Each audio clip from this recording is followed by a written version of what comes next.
Jujur saja, begitu ada penangkapan itu, bos-bos tuh banyak yang hilang. Kolektor-kolektor itu ketar-ketir semua. Itu pesangon, Pak. Kami sangat berharap kalau pesangon itu terbayar, Pak. Dulu di sini ramai banget aktivitas sini, Bang. Sampai-sampai waktu kita mau ekspor juga di sini mobilnya antri sampai keluar jalan, Bang.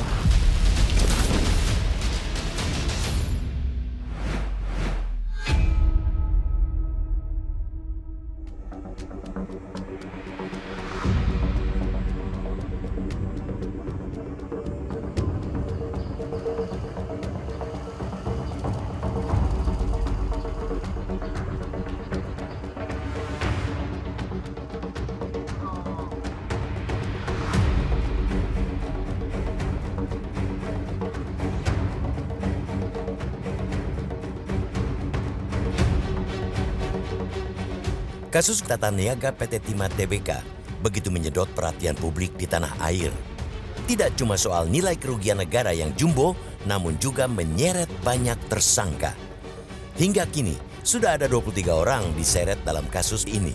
Mulai dari pengusaha dan pejabat di Jakarta, direksi PT Timah, hingga sederet pengusaha dan pejabat Dinas Kepulauan Bangka Belitung. Tidak main-main. Angka kerugian negara di kasus ini ditaksir mencapai 300 triliun rupiah. Penyelidikan kasus ini sebenarnya sudah dimulai sejak akhir tahun 2023. Sebagian dari tersangka kini juga sudah menjalani persidangan. Yang teranyar, Henry Lee, pemilik maskapai Sriwijaya Air, baru ditangkap 18 November lalu di Bandara Soekarno-Hatta. Henry Lee sebenarnya sudah ditetapkan sebagai tersangka sejak April lalu. Namun bos PT Tinindo Internusa ini selalu mangkir dari pemeriksaan penyidik Kejaksaan Agung dan ditetapkan sebagai buronan.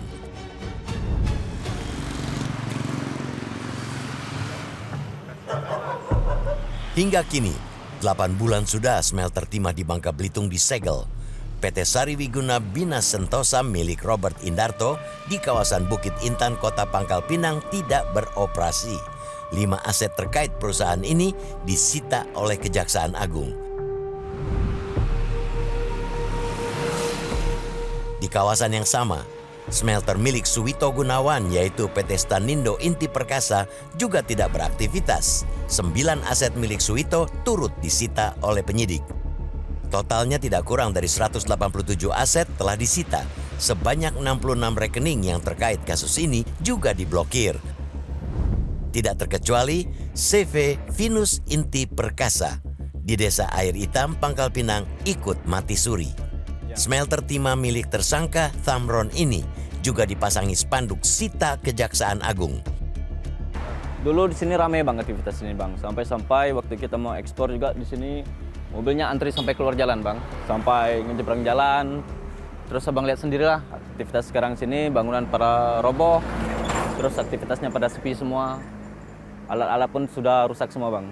Jadi untuk kedepannya kami ingin lah berjalan seperti dulu lagi, Bang. Pangkal Pinang kini tak seramai dulu.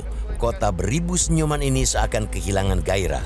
Denyut nadi perekonomian di Provinsi Kepulauan Bangka Belitung melemah gara-gara kasus timah. Sepanjang Januari hingga September 2024, pertumbuhan ekonomi Babel hanya 0,18%. Tingkat inflasi Bangka Belitung sebenarnya terendah se-Indonesia di angka 0,22%. Itu artinya kenaikan harga-harga kebutuhan konsumsi relatif stabil. Namun celakanya, daya beli masyarakat justru turun. Badan Pusat Statistik Babel mencatat angka pengeluaran konsumsi rumah tangga di Babel terus merosot sejak triwulan ketiga 2023. Hampir 60% turun. Dengan kondisi pasar yang sepi seperti ini, kami merugi. Banyak pedagang-pedagang kami yang rugi. Ya kalau berbanding sangat terbalik, Pak, 360 derajat. Kalau dulu kita buka dari jam 3 subuh sampai jam 1 siang, itu masih banyak pembeli, ramai. Sekarang aja buka dari jam 3 subuh, jam sekarang udah nggak ada pembeli. Ya pedagang-pedagangnya udah, jadi kami sekarang tuh ngambil ayam juga nggak punya stok, sedikit aja. Takut merugi. BPS Bangka Belitung menegaskan pertumbuhan ekonomi Babel saat ini terendah se-Indonesia. Angka pertumbuhan ekonomi terus merosot hingga 0,13 di triwulan ketiga 2024. Produksi timah di Bangka Belitung disebut menjadi barometer utama penentu denyut nadi masyarakat setempat. Menurutnya pertumbuhan ekonomi Provinsi Kepulauan Bangka Belitung ini sebenarnya tidak terlepas dari permasalahan tata kelola timah, sehingga produksi biji maupun logam timah kita mengalami penurunan. Di samping itu juga untuk produksi kelapa sawit maupun industri CPO dan turunannya juga menunjukkan penurunan juga. Dan kedua komoditas ini secara kontribusinya terhadap perekonomian Bangka Belitung merupakan komoditas yang memberikan kontribusi terbesar terhadap perekonomian Provinsi Kepulauan Bangka Belitung. Provinsi Bangka Belitung kini sedang tidak baik-baik saja. Angka pengangguran terus merangkak naik. Potensi ancaman sosial ekonomi mengintai di depan mata. Ya, jadi kami untuk menjual hasil timah juga sudah payah. Kita mencari dulu di mana yang jual, yang beli.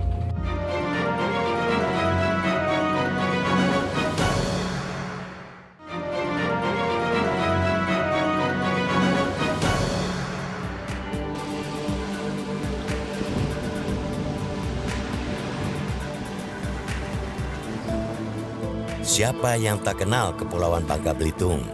Gugusan pulau di bagian timur Sumatera ini dikenal memiliki pantai yang menawan, laut yang membiru, dan alam bawah laut yang elok menjadi magnet bumi serumpun sebalai.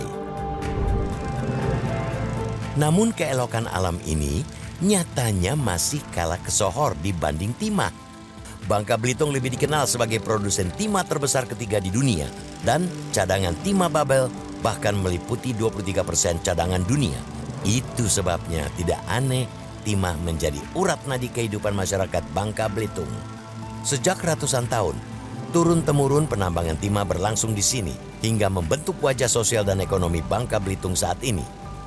Timah menyumbang 80% ekspor dari Babel, sekaligus berkontribusi menopang 60% perekonomian. Lantaran kondisi ini jugalah timah menjadi simalakama bagi masyarakatnya. Ketergantungan masyarakat kepada timah begitu besar hingga sanggup melumpuhkan. Begitu kasus tata niaga PT Timah diungkap Kejaksaan Agung, masyarakat Babel langsung kocar-kacir. Ada juga yang mengatakan kan yang ditangkap itu bos-bosnya. Kolektornya kan enggak. Ya kolektor mau menyalurkan timahnya kemana? Jujur saja, begitu ada penangkapan itu, bos-bos tuh banyak yang hilang. Kolektor-kolektor itu ketar-ketir semua. Kenapa? Kalau yang gucuk aja dibuat kayak gitu, apalagi yang kami di bawah ini, kan asumsinya begitu. Akhirnya rakyat ini yang rakyat penambang itu, kemarin mungkin sempat terlihat ya, ada timah yang dihasilkan oleh masyarakat itu dijajarin di jalan. Siapa yang mau beli? Pernah. Saking kolektornya nggak ada. Akademisi Universitas Bangka Belitung menilai penutupan smelter timah berimbas langsung pada pemutusan hubungan kerja. Data terbaru, sedikitnya 1.700 karyawan di PHK dari 16 perusahaan di 7 kabupaten di Babel. Praktis, masyarakat umum yang biasanya menggantungkan hidup dari penambangan timah juga terdampak. Dampaknya itu ternyata tidak hanya ke daya beli, kampus juga ya, misalnya terkait dengan penurunan UKT, ya, kemudian juga penurunan jumlah calon mahasiswa yang mendaftar, itu juga ada pengurangan. Dan kebetulan kita juga melihat misalnya ada beberapa rumah sakit ya, yang kita wawancara kemarin ada penurunan juga untuk iuran BPJS. Nah, artinya kan tidak hanya sekedar ekonomi ya. Dari sisi sosial tadi kita mengkhawatirkan pendidikan ya, dan juga dari sisi kesehatan. Dulu, timah menjadi panglima di Provinsi Bangka Belitung. Produksi dan harga timah menjadi penentu roda perekonomian provinsi yang berpenduduk 1,5 juta jiwa ini. Namun, roda berputar. Kini perekonomian Babel terancam ambruk. Gara-gara kasus tata niaga timah, masyarakat babak belur. Masyarakat penambang mengaku kesulitan menjual biji timahnya. Berpengaruh besar gitu loh. Karena potensinya kan kemarin itu sebelum ada dampak penutupan smelter itu kan berjual enak, mudah. Tuh, kesana ada, kesini ada. Sekarang nggak ada pilihan kan gitu. Jadi ya mau tidak mau ke situ kan gitu. Kita bercari dulu, ini timahnya sudah menyari di dalam tanah, orang yang beli masih nyari lagi siapa yang beli kan gitu. Bangunan smelter mangkrak ini menjadi saksi mata bagaimana Provinsi Babel terdampak. Dampak dari regulasi tata niaga timah yang belum stabil, sedikitnya 6.600 orang pekerja tambang timah kehilangan pekerjaan. Kepala Dinas Ketenagakerjaan Provinsi Bangka Belitung tidak menampik masih ada hak-hak karyawan yang di PHK perusahaan belum dipenuhi. Sebab dengan kondisi keuangan saat ini, perusahaan belum memungkinkan untuk memenuhi kewajibannya, membayar gaji maupun pesangon. Perjanjian bersama di sini artinya pemberi kerja bersedia membayarkan hak-hak mereka, akan tetapi karena keuangannya belum memungkinkan, kalau istilah bahasa Bapak tadi kan diblokir, artinya nunggu keputusan hukum yang tetap lah, baru bisa diselesaikan. Tapi pada prinsipnya kedua belah pihak telah bersepakat melalui perjanjian bersama untuk menyelesaikan hak-hak para pekerja. Namun tidak hanya sektor tambang yang terdampak. Hasil survei Angkatan Kerja Nasional 2024 mencatat penyerapan tenaga kerja sektor tambang di Babel turun hingga 6.600 orang. Kondisi ini juga berpengaruh ke sektor-sektor lainnya. Sebagian pekerja tambang beralih ke sektor lain, namun dari segi pendapatan, sektor tambang memang lebih menjanjikan. BPS Bangka Belitung menjelaskan, penurunan tenaga kerja tambang di Babel memicu efek domino. Kondisi sosial masyarakat langsung terpengaruh sebab sektor pertambangan menjadi tulang punggung. Nah, apakah ini mempengaruhi sektor-sektor yang lain? Tentu saja, karena ketika terjadi penurunan pekerja di salah satu sektor, dia akan berdampak pada sektor-sektor yang lain, akan menimbulkan shifting. Karena bagaimanapun juga ketika seseorang tidak bekerja dalam satu sektor, dia akan mencoba untuk mencari pekerjaan di sektor yang lain. Sektor pertambangan itu selalu menjadi 4 sektor dengan penyerapan tenaga kerja tertinggi. Sehingga apabila ada hal-hal yang terkait dengan perubahan regulasi, kemudian hal-hal yang berkaitan dengan tata kelola timah, itu akan berdampak pada sektor ini. Dalam persidangan, saksi Heru Prayoga selaku Dinas Lingkungan Hidup dan Kehutanan Provinsi Bangka Belitung mengubah keterangannya terkait luasan pertambangan IUP PT Timah yang berada di kawasan hutan. Awalnya dalam BAP seluas 63.149 hektar diubah oleh saksi berdasarkan data Balai Pemantapan Kawasan Hutan menjadi seluas 28.379 hektar. Suka tidak suka, harus diakui, pertambangan timah sudah menjadi roda penggerak perekonomian Bangka Belitung. Namun tata niaga timah yang hingga kini belum jelas, dampaknya terus merembet ke sektor lain, bahkan hingga ke pertanian dan perkebunan. Bukannya tidak mungkin, jumlah PHK bakal melambung lagi. Itu pesangon, Pak. Kami sangat berharap kalau pesangon itu terbayar, Pak. Karena apa, Pak? Semua teman-teman kita tuh punya impian.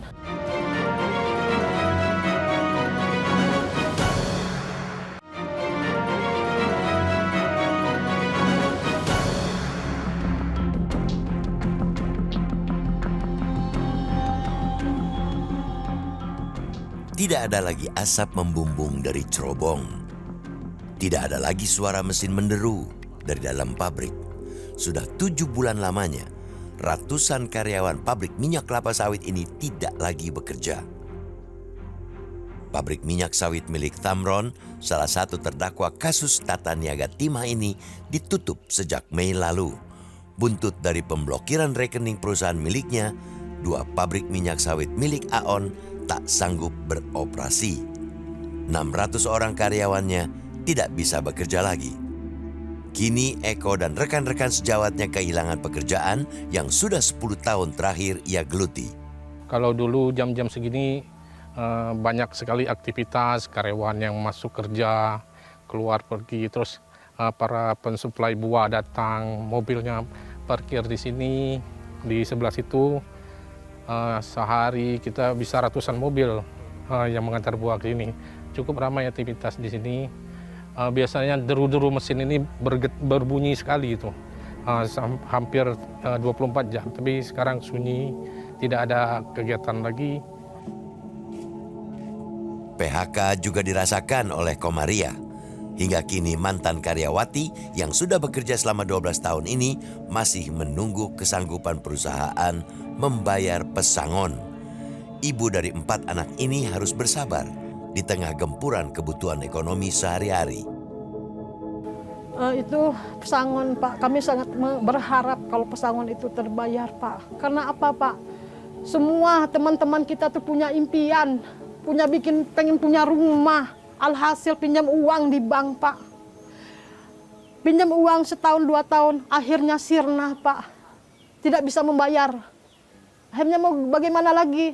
Jadi kami sangat mengharap itu pesangon, Pak.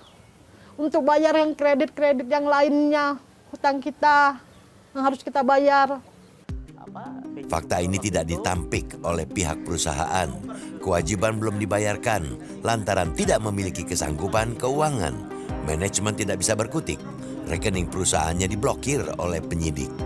Yang jelas dari pihak manajemen sebenarnya komitmen untuk melakukan pembayaran. Kalau memang PHK itu diambil kemarin kan memang kita mau bayar.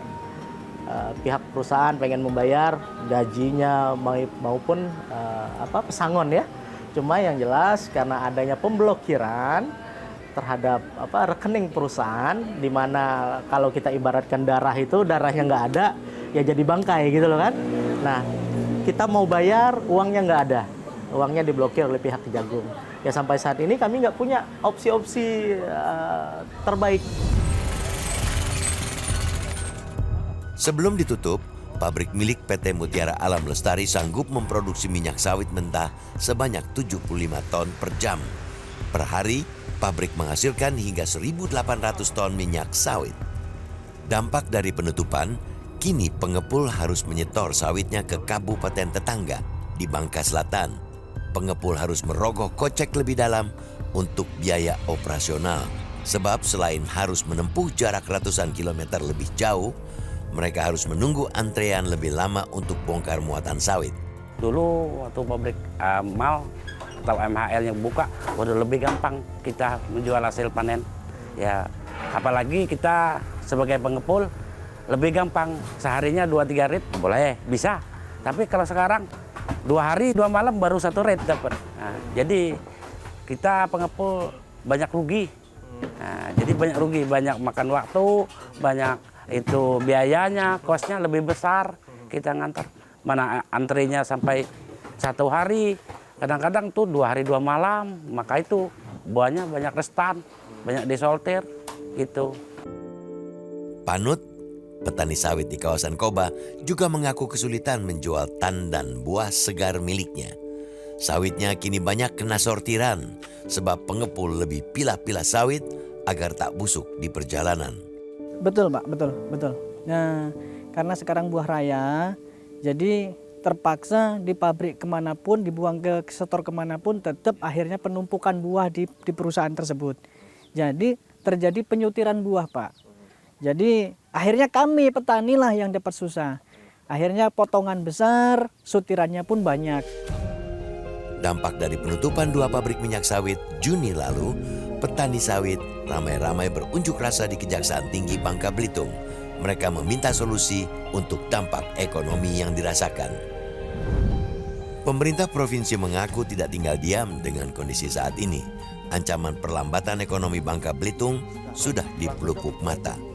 Semula, Pemprov berwacana hendak mengambil alih 2 pabrik sawit untuk dikelola oleh BUMD. Namun apa daya, keuangan daerah cekak tak mampu membelinya.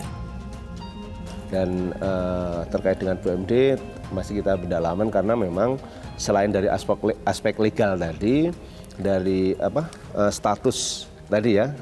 Yang kedua adalah juga berkaitan dengan kemampuan APBD, di mana APBD di dalam ketentuannya bahwa pemerintah daerah bisa mungkin ikut andil di dalam penanganan ini, namun harus memperhatikan kemampuan dari APBD. Sehingga untuk men-take over itu mungkin juga masih dalam konteks kami pembicaraan karena kemampuan dari keuangan daerah tadi. Sumber daya alam timah yang begitu melimpah di Bangka Belitung nyatanya juga bisa menyandra kesejahteraan masyarakatnya. Hanya dalam waktu singkat, perekonomian di Bangka Belitung mengalami perlambatan. Kasus tata niaga timah yang menyeret PT Timah dan beberapa smelter swasta setidaknya membuka mata kita betapa rakyat yang tidak tahu apa-apa ujung-ujungnya justru merekalah yang sengsara. Perlu solusi jitu untuk kembali menggerakkan roda perekonomian di Bangka Belitung. Metro TV. Jelajahi cara baru mendapatkan informasi. Download Metro TV Extend sekarang.